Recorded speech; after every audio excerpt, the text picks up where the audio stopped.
ప్రధానంగా ఇప్పటికి కూడా మన వాళ్ళకు బీసీ అనే దాని మీద కూడా చాలా మంది క్లారిటీ లేదు. బీసీ అంటే ఏదేదో పేర్లు, డెఫినేషన్స్, బీసీ కులాలు, తరగతులు అది ఇది అని చెప్తున్నారు. యాక్చువల్గా అడాల్ఫ్ లూయిస్ అని చెప్పి ఒక సామాజికవేత్త ఏం చెప్పిండంటే, బీసీ అంటే బుల్లకు క్యాపిటలిస్టులు అని చెప్పిండ్రు. అంటే భారతదేశ ఆర్థిక వ్యవస్థని బుల్లకు క్యాపిటలిజం అని చెప్పిండ్రు. అంటే బుల్లకు క్యాపిటలిజం అంటే self employed, self invested, no investors from outside. అంటే మనం స్వయంగా మనమే ఉపాధిని సృష్టించుకొని, మనమే ఆర్థిక వనరులు సృష్టించుకొని, మళ్ళీ మన కోసం మనమే పెట్టుబడులు పెట్టుకొని, బయట నుంచి ఎవరి నుంచి పెట్టుబడులు తేకోకుండా మళ్ళీ ప్రభుత్వానికి పన్నులు కట్టి ప్రభుత్వ వ్యవస్థను నిలబెట్టినటువంటి సిస్టమ్ మంది. అందుకని మనని బుల్లకు క్యాపిటలిస్టులు అని మాట్లాడతారు. మరియు ప్రజా పోరాటాలతో, ప్రజా చైతన్యంతోనే ఈ బీసీ రిజర్వేషన్ అనే అంశం ముమ్మాటికి కూడా ఒక కొలిక్కి వస్తుంది. కాబట్టి మనం పార్టీల్ని పక్కకు పెట్టాలి. ఎందుకంటే ఏదైతే 34% రిజర్వేషన్లను 23% తగ్గించినటువంటి టిఆర్ఎస్ పార్టీ ఈ రోజు బీసీ బంద్ కి మద్దతు తెలుపుతుంది. మరియు ఉదయపూర్ డిక్లరేషన్ ని తుంగలో తొక్కినటువంటి కాంగ్రెస్ పార్టీ ఈ రోజు బీసీ బంద్ కి మద్దతు తెలుపుతుంది. ఈ దేశ ముఖ చిత్రాన్ని, స్థితిగతులని మార్చవలసినటువంటి పూర్వ హక్కులు అవన్నీ ఉన్నటువంటి బీజేపీ పార్టీ మాత్రం మన రిజర్వేషన్ల గురించి మాట్లాడదు. వీళ్ళందరినీ కూడా, ఎవరిని కూడా మనము నమ్మవలసిన అవసరం లేదు. ఒక్క ప్రజా చైతన్యం, బీసీ చైతన్యం, బీసీ పోరాటం వల్లనే రిజర్వేషన్లు, మన హక్కులు మనకు సిద్ధించబడతాయి.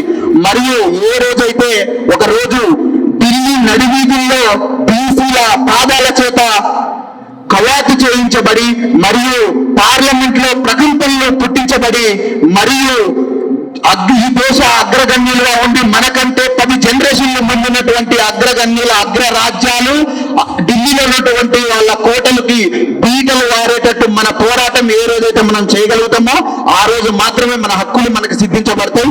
ఈ పార్టీలు, ఈ రాజకీయ నాయకులు కావచ్చు, ఈ పార్టీలు కావచ్చు, వారి బూటకపు ప్రకంపనలు కావచ్చు, ఇవేవి కూడా మనకి న్యాయాన్ని చేకూర్చమని చెప్పి తెలియజేస్తున్నారు. అంబేద్కర్ గారు 340 అధికరణ పెట్టి 340 అధికరణ ప్రకారం ఈ దేశంలో వెనుకబడిన తరగతులను గుర్తించడానికి ఒక కమిషన్ వేసుకోవడానికి వెసులుబాటు ఇచ్చాడు. ఆ కమిషన్ ద్వారా దేశంలో మనం చూస్తున్నాం. 1951లో కాక కంచి, బిబి మండల్, అనంతరామయ్య కమిషన్ ఇవన్నీ వేశారు. కానీ బిబి మండల్ మాత్రమే రిజర్వేషన్ ఇంప్లిమెంట్ చేశాడు. ఎందుకంటే బిబి మండల్ మన సామాజిక వర్గానికి సంబంధించిన వాడు. బిపి మండల్ మన వర్గానికి సంబంధించిన నాయకుడు కాబట్టి ఈ దేశవ్యాప్తంగా బీసీ జనాభాను లెక్కబెట్టి బీసీలు ఖచ్చితంగా విద్యా ఉద్యోగ రంగాల్లో రిజర్వేషన్ కావాలని అప్పుడున్నటువంటి మొరార్జీ దేశాయ్ ప్రభుత్వం, విపి సింగ్ గారు ప్రధానమంత్రి ఉన్నప్పుడు 1993లో పార్లమెంట్లో బిల్లు ప్రవేశపెట్టడం జరిగింది. అప్పటి నుంచి విద్యా ఉద్యోగ రంగాల్లో 27% అనుకుంటూనే మళ్ళీ కుట్రకు పసిగట్టడం జరిగింది. నాడు తెలంగాణ సాయుధ పోరాటంలో భూమి భుక్తి విముక్తి కోసం జరిగింది. అదేవిధంగా జల్ జమీన్ జంగన్ అని జరిగింది. నీళ్లు నిధులు నియామకాలని తెలంగాణ ఉద్యమం జరిగింది. నేడు హిస్సా ఇజ్జత్ హుకుమత్ ఈరోజు తాత్విక సైద్ధాంతిక పునాది మీద హిస్సా ఇజ్జత్ హుకుమత్ నినాదంతో, వాటా, ఆత్మగౌరవం, అధికారం అనే నినాదంతో బీసీ ఉద్యమం ముందుకు కొనసాగుతుంది. 42% రిజర్వేషన్ సాధన కోసం చట్టసభల్లో మనకు ఇది రాజ్యాధికారానికి ఒక వే.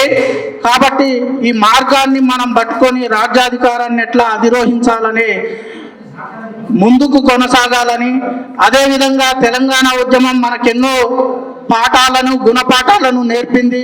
మన నాయకత్వాన్ని మనం ఎట్లా ప్రమోట్ చేసుకోవాలనేది మనం ముందుకు పోవాలి. ఈరోజు ఇక్కడ ఈ ఏర్పాటు చేస్తున్న సమావేశానికి ముఖ్య ఉద్దేశం ఏంటి అంటే, స్థానిక సంస్థలలో బీసీలకు 42% అనే అంశాన్ని కాంగ్రెస్ ప్రభుత్వం తెర మీదకి తీసుకొచ్చి ఆ తర్వాత కోర్టులోకి వెళ్ళడము, రకరకాల కారణాల వల్ల అది వెనక్కిపోవడం చాలా బాధాకరమైన విషయం. సో దీనికి కొనసాగింపుగా మన హక్కులను ఏ రకంగా అయితే సాధించుకోవాలనో ఆ సాధించుకోవడానికి తెలంగాణ తరహాలో పోరాటం చేయాలని ప్రతి ఒక్క నాయకుని కోరుకుంటూ ఈ అవకాశం ఇచ్చిన మీ అందరికీ ధన్యవాదాలు. మాటల్లో మాత్రం పాలక వర్గాలు రాజ్యాధికారం, సామాజిక న్యాయం అంటా ఉన్నారు. ఒళ్ళు నిండా కులతత్వం, కుల దురంకారంతో నిండిపోతా ఉన్నారు. బీసీల ప్రయోజనాలను మానవీయతను మొత్తం కూడా దోచుకుంటూ ఐకమత్యత లేకుండా పాలక వర్గాలు కుట్ర చేస్తూ ఉన్నారు. దాంతో పాటుగా బీసీ కులాలను వేరే సమూహాలకు శత్రువులుగా పాలక వర్గాలు సృష్టిస్తూ ఉన్నాయి. ఒక్కసారి మీరు ఇంత మంచి అవకాశాన్ని మనం ఏ విధంగా ముందుకెళ్దామని ఆలోచన చేస్తూ మీ అమూల్యమైన సూచనలు చేయాలి. 4-5 మాత్రమే ఉన్నారు. కార్యక్రమం ముగించే దశలో ఉన్నాం కాబట్టి ముఖ్యమైన సూచనలు చేసుకుందాం.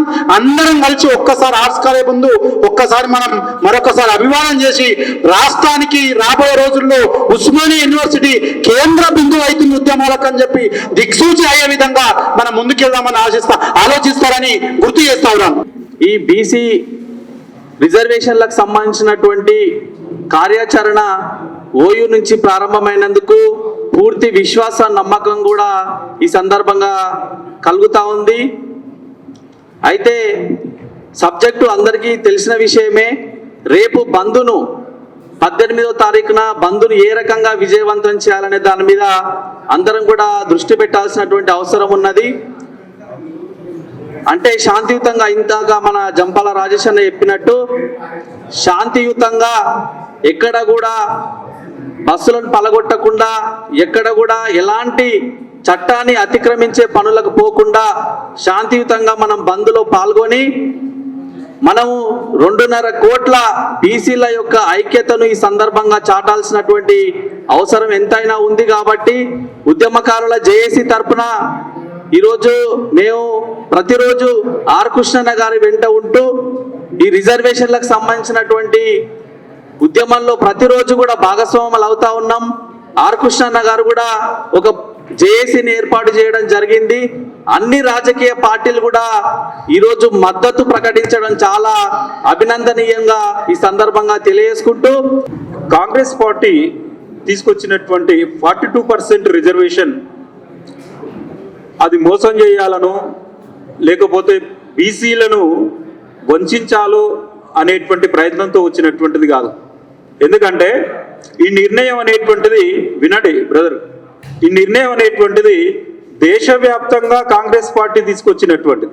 ఇది కేవలం తెలంగాణ రాష్ట్రానికి పరిమితం చేయడానికో ఆంధ్రప్రదేశ్కు పరిమితం చేయడానికో తెచ్చినటువంటిది కాదు.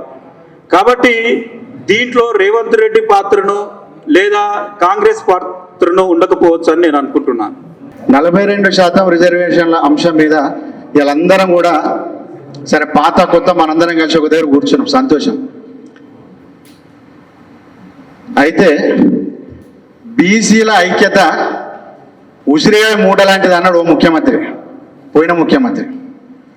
బీసీల ఐక్యత ఉసిరిగా మూట లాంటిది అన్నాడు. ఆయన నోరుతోనే అన్నాడు, ఈయన నిజం చేశాడు. ఇప్పుడున్న ముఖ్యమంత్రి నిజం చేశాడు. ఎందుకంటే 42% రిజర్వేషన్లు ఇస్తామని చెప్పి నోటిఫికేషన్ రాకముందుకే కోడ్ ఇచ్చాడు. మాకు ఫోన్ చేసి చెప్పడం జరిగింది. ఇప్పుడు రికార్డ్ అయిన కార్యక్రమం అంతా కూడా తొలి వెలుగు, కాలేజ్ టీవీ తదితర మన బీసీ ఛానల్లో కూడా ఇది తర్వాత రికార్డ్ చేసి వాళ్ళు లైవ్ పంపిస్తామని చెప్పి చెప్పడం జరిగిందేనా. థ్యాంక్ యూ మిత్రులందరికీ కూడా. ఇంకొక 4-5 స్పీకర్లు ఉన్నారు. దయచేసి ఇంతసేపు ఓపికన్నందుకు మీ ప్రతి ఒక్కరికి పేరు పేరున ధన్యవాదాలు. 3-4 ఉన్నారు. కార్యక్రమం ఒక 10 నిమిషాలలో కంప్లీట్ కాబోతుంది. ఇప్పుడు మన సహచర ఉద్యమకారుడు మాతో కలిసి నడిచిన ఉద్యమ మిత్రుడు, గత ప్రభుత్వంలో మాజీ కార్పొరేషన్ చైర్మన్ మా సోదరుడు దూదిమెట్ల బాలరాజు గారిని కొద్దిగా తక్కువ టైం తీసుకోవాలి. పూలే అంబేద్కర్ ఆలోచనలు సాధిద్దాం, పూలే ఆలోచనలు సాధిద్దాం. వర్ధిల్లాలి వర్ధిల్లాలి వర్ధిల్లాలి వర్ధిల్లాలి వర్ధిల్లాలి వర్ధిల్లాలి. జై జై బీసీ, జై జై బీసీ.